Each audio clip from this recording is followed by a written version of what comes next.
Saya masih berdiskusi dengan koordinator Save Our Soccer, Bung Akmal Marhali. Sebelum Bung Akmal komentarin soal Jepang yang tadi menarik menurut saya ya.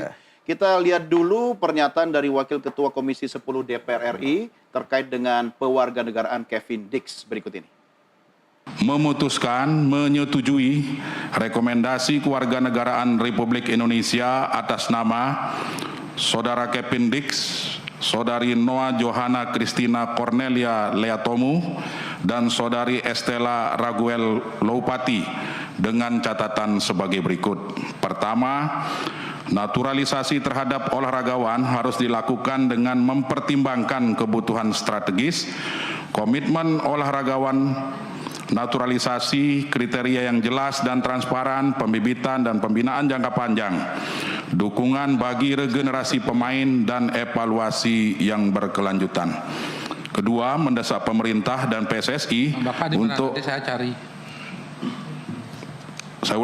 mendesak pemerintah dan PSSI untuk memperhatikan tantangan integrasi sosial budaya Indonesia bagi olahragawan naturalisasi dan memperhatikan kritik masyarakat yang menganggap bahwa naturalisasi olahragawan dapat menghalangi potensi olahragawan lokal. Kesimpulan yang ketiga, Komisi 10 DPR RI mendorong pemerintah dan PSSI agar penetapan kewarganegaraan Republik Indonesia ditetapkan oleh instansi yang berwenang berdasarkan ketentuan peraturan perundang-undangan yang berlaku. Selanjutnya, hasil rapat kerja kita hari ini akan disampaikan dalam rapat paripurna DPR RI untuk diambil keputusan. Demikian konsep kesimpulan. Apakah ada yang perlu diperbaiki atau ditambahkan? Jika tidak ada, bisa kita sepakati. Dan hari ini sudah disetujui dalam rapat paripurna, Kevin Dix, kemudian Noah Johanna dan juga Estela sudah menjadi warga negara Indonesia. Oke, Bung Akmal, tadi sebenarnya menarik ya. Anda bicara soal komitmen dan regenerasi. Betul. Kemudian what next setelah mereka kemudian berjuang untuk Indonesia. Betul. Ya kan? Dan itu juga ada tadi tercantum dalam apa yang disampaikan oleh DPR RI. Tapi kalau kita berkaca dengan apa yang Anda sampaikan tentang bagaimana Jepang kemudian membuat sebuah pola pembinaan, apa yang bisa dilakukan kita? Ya jadi gini, ini naturalisasi ini kan proses atau program jangka pendek, shortcut untuk mengangkat prestasi tim nasional Indonesia. Oke, boleh. Tapi jangan dilupakan program jangka panjangnya, yakni pembinaan pemain usia muda. Dan Jepang, kita kalau kemudian mau mencontoh ini semua ya ke Jepang lah, yang sekarang nomor 1 di Asia kan. Kebetulan mau kita lawan nanti tanggal 15 November kan. Jepang melakukan proses naturalisasi ketika kemudian publik Jepang tidak begitu antusias terhadap sepak bola. Mereka menciptakan J-League, bahkan sempat melakukan studi banding ke Indonesia dengan Galatamanya. Mereka bikin di sana dengan sangat serius. Mereka bikin 1000 vision-nya, 1000 tahun visi sepak bola Jepang. Mereka kemudian ambil pemain-pemain asing di Jepang untuk kemudian dijadikan warga negara sebagai ikon untuk kemudian anak-anak muda Jepang mengidolakan mereka dan ingin bercita-cita seperti mereka. Ada salah satunya adalah Guy Ramos.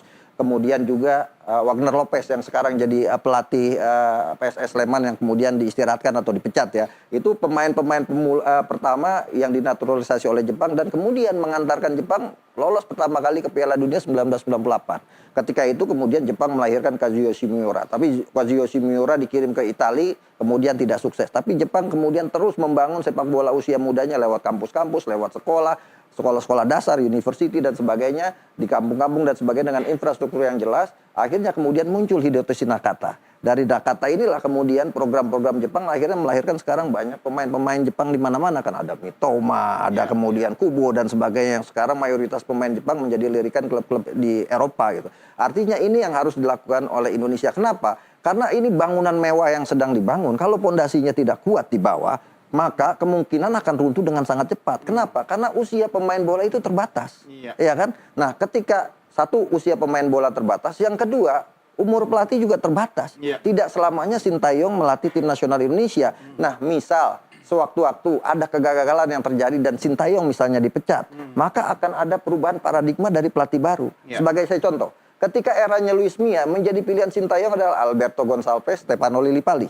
Ya kan, tapi ketika eranya Sintayong, Lili Paldi nggak dipakai sama sekali sama Sintayong. Nah, bisa jadi 15 pemain keturunan saat ini kalau misalnya pelatihnya berubah, bisa jadi separuhnya tidak dipakai gitu kan. Dan ini yang menjadi mau kemana? ya artinya jangan sampai kemudian nanti DPR Komisi 10 kerjaannya setiap hari melakukan pengesahan naturalisasi. Pelatih baru datang, nggak melihat kompetisi domestiknya, udah cari yang di luar saja gitu kan, yang punya darah Indonesia untuk diproses. Jadi setiap bulan Komisi 10 itu kerjanya adalah mengesahkan proses pewarganegaraan pemain-pemain yang punya darah keturunan. Jadi ada PR beratnya adalah bagaimana pembinaan ditingkatkan. Yang kedua, soal undang-undang. Undang-undang nomor 6 tahun 2012 ini kan pemain-pemain yang kita berdarah Indonesia ini, ya, pemain keturunan ini kan dijadikan warga negara Indonesia dengan pasal 20. Pasal 20 di situ adalah orang yang berjasa kepada negara atau dibutuhkan negara atas persetujuan presiden dan pertimbangan Dewan Perwakilan Rakyat. Tapi di situ diteruskan kecuali mereka yang memiliki kewarganegaraan ganda. Artinya gini, saya ingin bercerita bahwa ada PR berat buat PSSI saat ini adalah jangan sampai tragedi masa lalu terjadi lagi ke depannya. Masa lalu misalnya ada beberapa pemain yang keturunan yang kemudian dihadirkan dan jadi warga negara Indonesia. Setelah purna tugas balik lagi jadi warga negara Belanda. Kenapa? Karena mereka masih memegang paspor lamanya gitu kan. Nah, mungkin juga misalnya dana pensiun di Belanda lebih bagus daripada di Indonesia. Kan seperti itu. Peluang mereka untuk berusaha setelah pasca gantung satu lebih besar di Belanda maksudnya gitu. kehidupan pasca atau purna.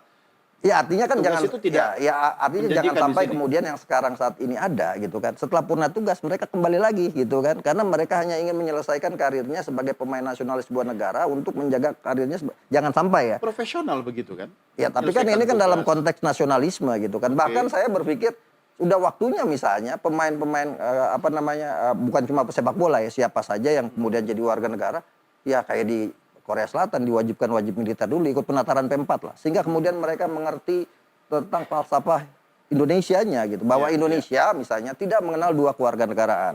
Indonesia hanya mengenal satu kewarganegaraan. Ketika kemudian kita memilih menjadi warga negara Indonesia, maka kita harus lepas. Nah, apakah itu pemahaman itu disampaikan juga? Nah, ini kan yang kita khawatirkan. Yang kedua, yang harus menjadi PR juga mungkin buat DPR dan pemerintah juga untuk misalnya merangkul diaspora di seluruh Indonesia. Kan konteksnya Menpora ini akan merangkul semua cabang nih, bukan cuma sepak bola kan. Semua cabang ada pemain-pemain diaspora yang potensial, mau di renang, di bulu tangkis, kemudian di basket dan sebagainya, nanti akan dirangkul dan akan diproses kewarganegaraan lagi. Daripada setiap bulannya nanti Komisi 10 melakukan pengesahan, kerjaannya kegiatan cuma itu, Komisi 3 juga gitu kan. Pak Presiden tanda tangan itu terus. Diubah aja undang-undang kita bahwa kita mengenal dua kewarganegaraan gitu, seperti negara-negara Malaysia, seperti Filipina, seperti itu kan akan lebih mempermudah dan sekaligus mengakomodatif. Buat olahraga sepak bola?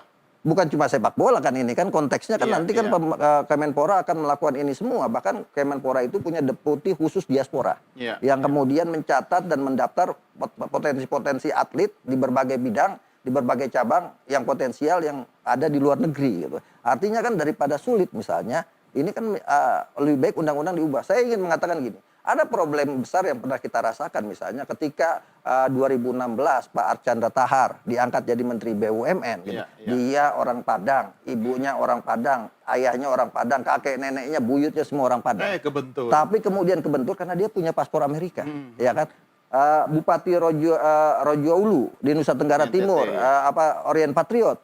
Sudah terpilih, ya kan? Lewat pemilihan umum, tinggal dilantik, batal jadi kemudian bupati. Karena apa? Karena punya paspor Amerika Serikat. Artinya ini kan berlaku untuk semua warga negara yang ada di Indonesia, bukan cuma yang punya darah keturunan, tapi kan ada juga yang misalnya menjadi warga negara Indonesia karena tinggal 5 tahun berturut-turut atau 10 tahun tidak berturut-turut. Ketika kemudian dalam undang-undang atau pasal undang-undang nomor 12 tahun 2006, ketika dia kemudian tidak melepas paspornya, maka secara otomatis dia tidak bukan warga negara Indonesia. Dan pemahaman undang-undang ini juga harus diberikan juga kepada siapapun yang menjadi warga negara. Untungnya saat ini kan menarik ya, apakah mereka semua tahu atau diinformasikan, diedukasi soal itu? Nah itu problemnya. Saya sampai kemudian menemukan, saya punya videonya, sampai ada pernyataan dari Ivar Jenner di wawancara wartawan Belanda ketika itu gitu kan, habis bertanding dia menyatakan saya senang membela tim nasional Indonesia saat ini dan akhirnya saya punya 2 kewarganegaraan. Artinya kan dia tidak memahami itu gitu kan.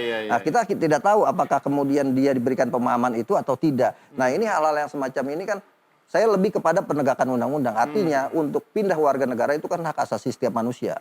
Ketika kemudian undang-undang dan FIFA membolehkan itu semua, ya silahkan. Tapi kemudian undang-undang negara kita juga harus diberlakukan seadil-adilnya dan setegak-tegaknya. Nah itu yang perlu kemudian jadi kajian kita bersama, khususnya pemerintah dan DPR dalam kaitannya. Kita ingin menyongsong bukan cuma sepak bola nih ya, untuk semua diaspora yang ada di seluruh dunia yang punya darah Indonesia dan ingin berbakti kepada Indonesia, maka ini juga harus menjadi perhatian khusus buat pemerintah. Apakah perlu undang-undang kita ubah sehingga kita nanti nggak kesulitan lagi untuk warga negaraan setiap orang yang ingin menjadi warga negara Indonesia kan gitu. Ya, nanti saya undang khusus Komisi 3 dan Komisi 10. Kita bahas soal itu. Tapi ada yang lebih penting mau kita bahas ini, laga berikutnya Jepang sama Arab Saudi. Tapi kita rehat dulu ya. Pemirsa, kami segera kembali sesaat lagi.